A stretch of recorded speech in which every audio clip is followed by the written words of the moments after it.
हमने ख्वाब एक साथ देखे थे और यकीन था कि सब पूरे होंगे।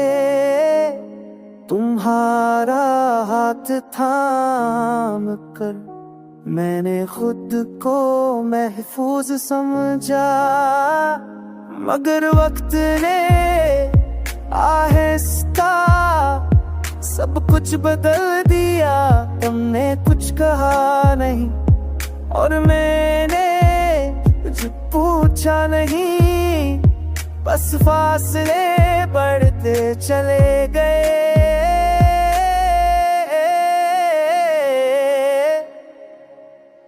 मैंने खुद को कसूरवार किया, फिर तू है भी, और आखिर में तकदीर को।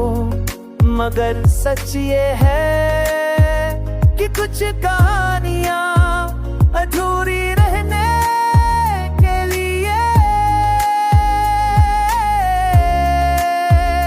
बनती है।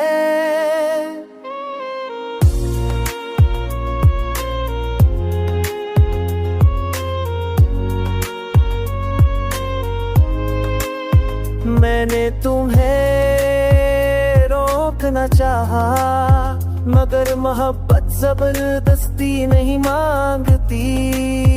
ये बस दिल में रह जाती है, तुम्हारे बगैर जिंदगी चल तो रही है, मगर वो बात नहीं रही। हर खुशी अधूरी लगती है और हर काम